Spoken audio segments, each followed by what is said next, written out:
Nadal was painfully honest right to the end. Everything in this life has a beginning and an end. I think it is the appropriate time to end a career. For more than 20 years, Nadal leaned into his reputation for authenticity. He was never afraid to be painfully honest with what was unfolding in front of his eyes or around him.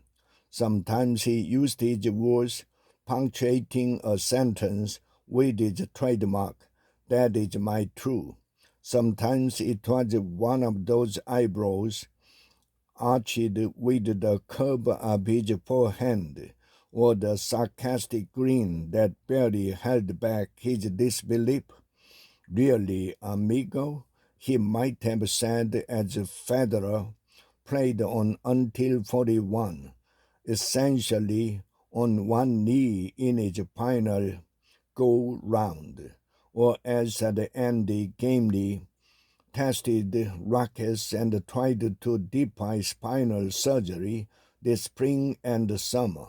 Nadal shared with them the desire to have nothing left to give, but his decision to call it quit at 38 after the Davis Cup finals in Malaga, Spain, this November feels downright speedy by comparison, even with the halting political uncertainty of his last 2 years.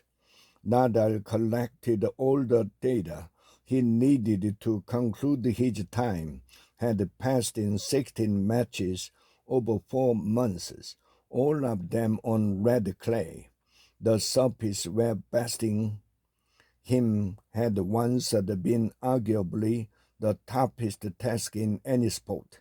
He won 10 and lost 6, including painful and somewhat lopsided defeat to Alexander and to Djokovic on court the Philippine Satria at Roland Garros, his supposed living room. That was that, regardless of that raging bull, never quit the mentality that has owed friends and foes alike for ages. He's the strongest player I've seen mentally, and I'm not talking just about tennis. I'm talking about all sport. His friend and compatriot Lopez said in an interview last week. The mentality was never his doubt. Nadal wanted to play without physical limitation. He couldn't. It's obviously a difficult decision, one that has taken me some time to make, he said in his retirement video. Everything in this life has a beginning and an end. I think it is an appropriate time to end a career.